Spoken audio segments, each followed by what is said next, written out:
இப்போ பார்த்தோம்னா நம்ம ஆட்டோக்குள்ளே வந்துட்டோம். நல்லா அந்த வெயிலே சுத்தமாக தெரியல. இயற்கை ஏர் கண்டிஷன் மாதிரி வச்சுருப்பேன். அதை முடிகிற வரைக்குமே ஜனங்களுக்கு தண்ணி வச்சுருப்பேன், மோர் வச்சுருப்பேன் வண்டியில். அதெல்லாம் அடுத்த வாரம் செஞ்சுருவேன். இருக்கக்கூடிய அளவுக்கு நாம் நடந்துக்குவேன். ஏதோ ஒரு அதிசயமாக பண்ண தானே பரவாயில்லையாமாங்க. ஐயா ஐயா பெருசு ஏன் பதட்டப்படுற, முல்லை போயிட்டு வா அப்படின்னாரு. நான் இல்லைங்க பதட்டம் இல்லைங்க, எனக்கு அந்த சுறுசுறுப்பு பாராட்டு வேணும் எனக்கு. அந்த மாதிரி தான் எப்பவும் நடந்துக்குவேன், இன்னமும் அப்படி தான் நடந்துக்குவேன். கடவுள் இங்கே தான் இருக்கிறாருன்னு இல்லை, அது பரவாயில்ல அடி அப்படின்னு சொன்னாலும் அதே கடவுள் தான். ஒருத்தர் தண்ணி குடிச்சிட்டு பரவாயில்ல இவராவது தண்ணி குடிக்கிறது வச்சுக்காருப்பா நல்லா இருங்க அப்படி சொல்கிறப்ப அதே கடவுள் தான். எனக்கு பொறுத்த வரைக்கும் அதே கடவுள் தான்.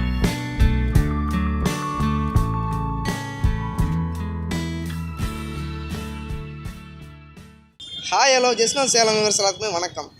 இப்போ நம்ம சேலம் மலையெல்லாம் வெயில் சும்மா போட்டு கொளுத்தி எடுக்குதுங்க. இப்போயே என்னால் இந்த ரோட்டில் நிற்க முடியல, அந்தளவு வெயில். கொஞ்சம் தாகமாக இருக்குது. ஒரே நிமிஷம் தண்ணி குடிச்சிக்கிறேன். தண்ணி எங்கடா ரோட்டில் குடிக்கிறான்னு சொல்லி பார்த்தோம்மா, நம்ம சேலமில் ஏசி காரில் நம்மளால் போக முடியலனாலும் என்னால் ஏசி ஆட்டோவில் போக முடியும். அது எப்படின்னு தானே கேட்குறீங்க, வாங்க வீடியோக்குள்ளே போகலாம்.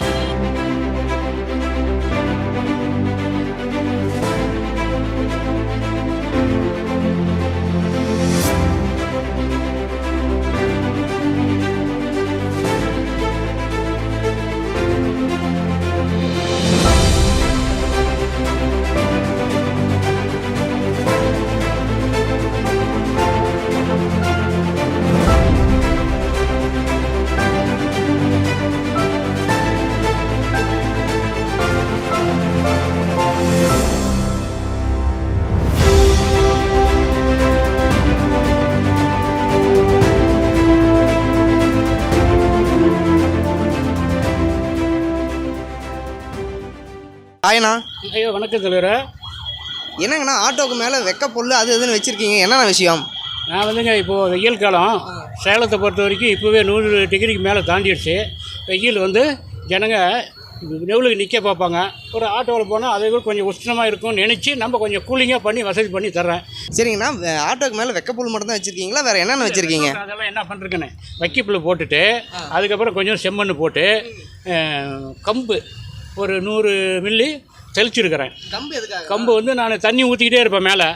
அந்த வைக்கப்புல் இந்த கட்டடம் கட்டினா தண்ணி ஊறிக்கிட்டே இருக்குன்னு வைக்கப்புல் போடுவாங்கள்ல, அது போட்டு அந்த தண்ணி இருந்துக்கிட்டே இருக்கும். இந்த கம்பு முளைச்சிரும். இந்த கல்யாணத்துக்கு பாலி அது இதெல்லாம் கட்டுவான்னு சொல்லி முளைப்பு இருக்கும். அந்த மாதிரி 10 நாள் கழிச்சு போட்டால் ஆட்டை பூரா பச்சையாகவே இருக்கும். அந்த மாதிரி முளைச்சி வந்துடும். அப்புறம் அதுக்கு மேலே தான் சோள தட்டு போட்டிருக்கிறேன். இது 15 நாளைக்கு வரதப்போ மாற்றிடுவேன். தண்ணி ஊற்றிக்கிட்டே இருப்பேன் தினமும். பாருங்கள் எங்கள் பைப் வச்சுருக்கேன் பின்னாடி. அந்த பைப்பில் தண்ணி 2 குடம் வச்சுருக்கேன். ஒரு நாளைக்கு 3 தப்பா. நான் குளிக்கும் போது ஒரு தப்பா, மதியானம் ஒரு தப்பா. கூலிங்காகவே இருக்கும் உள்ள எப்பயும். அதே மாதிரி ஸ்கூல் ஓட்டுறேன். பிள்ளைங்க ஸ்கூலில் உட்காந்துட்டு போகிறதுக்கு இப்போ வெயிலில் எல்லாம் திரிவாங்க.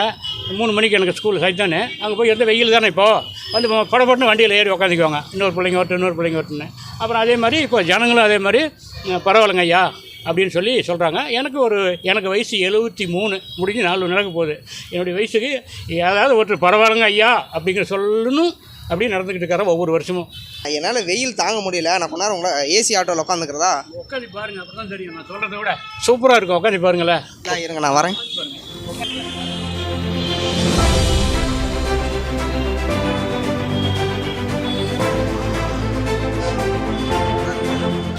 இப்போ பார்த்தோம்னா நம்ம ஆட்டோக்குள்ளே வந்துட்டோம்.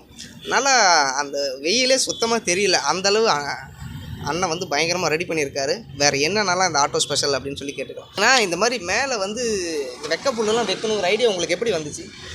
அதான் எனக்கே இந்த வெயில் இப்படி இருக்குதே, ஆட்டோக்காரர்கள்லாம் எப்படி சமாளிக்கிறாங்கன்னு தெரியல.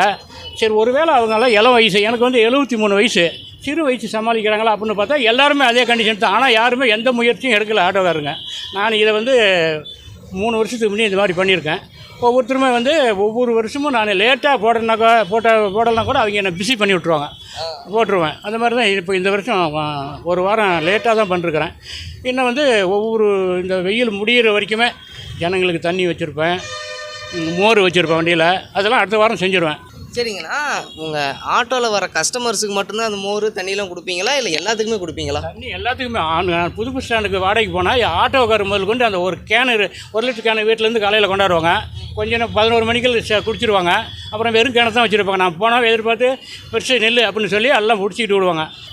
சரிங்கண்ணா, மக்கள்லாம் எப்படிங்கண்ணா பார்க்குறாங்க இந்த மாதிரி ஆட்டோக்கு மேலே வெக்க புல் அது இதுன்னு வச்சுருக்கீங்க, தண்ணியில் ஆட்டோவில் தண்ணி அது இதுன்னு நிறைய வச்சுருக்கீங்க, மக்கள்லாம் இதை எப்படி பார்க்குறாங்க? பார்த்தாவே என்னை பார்த்தாவே அதிசயமாக ஐயா பரவாயில்லைங்க நல்லா இருங்க ஐயா அப்படிம்பாங்க. அந்த பாராட்டு வேணுங்கிறதுனாலே நான் இன்னும் கிரேண்டாக செய்ய போகிறேன் அடுத்த வாரம்லாம். சரிங்கண்ணா, எத்தனை வருஷமாக நான் ஆட்டோ ஓட்டிகிட்டு இருக்கிறீங்க? ஆட்டோ வந்து நான் 10 வருஷமாக ஓட்டுறேன். அதுக்கு முன்னே வந்து டெய்லரு. இங்கே ஒரு ஐஸ்வர்யம் ஹாஸ்பிட்டல் இருக்குது பைபாஸில். அங்கே வந்து அது கட்டும்போது நான் ஒரு ஐடியா வந்தது, அங்கே ஆட்டோ போட்டு ஓட்டினா நான் இப்போ டெய்லர் வேலையை விட இது பரவாயில்ல, கொஞ்சம் ரெஸ்ட் எடுத்த மாதிரியும் இருக்கும் அப்படின்னு ஆரம்பித்தோம். அதில் பரவாயில்ல போயிட்டுருக்கு, நல்லா போயிட்டுருக்குது, ஒன்றும் பிரச்சனை இல்லை. வாடகை கூட்டிகிட்டு போகும்போது சில்லற எல்லா நாளுமே எவ்வளோ இருக்குதுன்னு வாங்கிட்டு விட்டுருவேன். நாளைக்கு நீங்கள் வந்தீங்களா ஆஸ்பத்திரியில் செக்யூரிட்டிக்கிட்ட யாருக்கிட்ட காசு கொடுத்தாலும் எனக்கு வந்துடும், கவலைப்படாதீங்க எடுத்துகிட்டு போங்கன்னு சொல்லி அனுப்பிச்சிடுவேன். ஐயோ இப்படிலாம் கூட ஆட்டோ இருக்கிறாங்களா அப்படிம்பாங்க. எனக்கு அந்த பாராட்டு எனக்கு போதும், அதே எனக்கு பைசா, அதே எனக்கு பைசா. அது மாதிரி தான் நான் நினைக்கிறது. ஓகேங்கண்ணா. டிராஃபிக்கில் வந்து போலீஸ்காரெலாம் கூட கூப்பிட்டு ஐயா என்ன அது இப்படி வச்சுருக்குது அப்படிம்பாங்க. அவங்ககிட்ட ஒரு நான் எடுத்து சொல்லுவேன், அவங்களும் பார்த்து பரவாயில்லையா பரவாயில்ல அப்படின்னு கையை காமிச்சு அனுப்புவாங்க. எல்லாமே நான் அந்த ஒரு பாராட்டு வேணும், பார்த்துட்டு இவன் என்னடா அப்படின்லாம் சொல்லக்கூடாது. ஒவ்வொரு பாராட்டு நான் நல்லது செஞ்சால் தான் நான் பாராட்டுவாங்க. அந்த மாதிரி நானே வச்சு பண்ணிகிட்டு இருப்பேன்.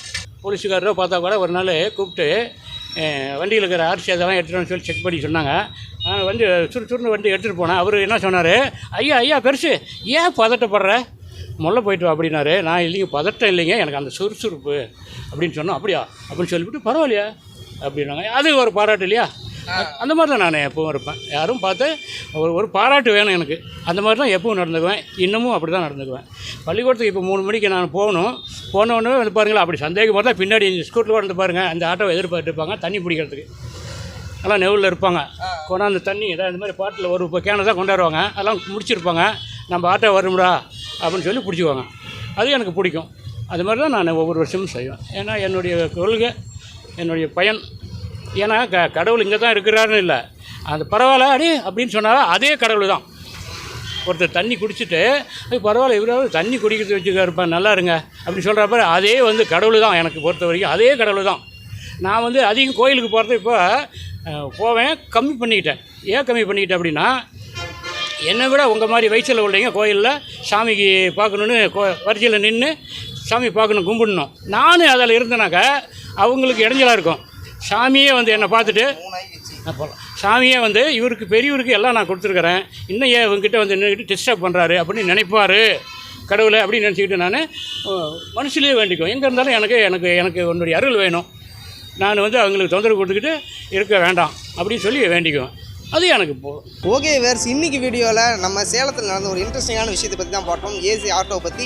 அதே மாதிரியே நம்ம சேலத்தில் இன்ட்ரெஸ்டிங்கான விஷயங்களை பற்றி தெரிஞ்சுக்கணும்னா நம்ம ஜஸ்ட் சேலமை மறக்காமல் எனி டைம் ஃபாலோ பண்ணிகிட்டே இருங்க. இன்ட்ரெஸ்டிங்கான விஷயம் நிறையவே இருக்குங்க, பார்க்கலாம். இப்போ உங்களிடமிருந்து விடைபெறுவது உங்கள் விஜே ராம்.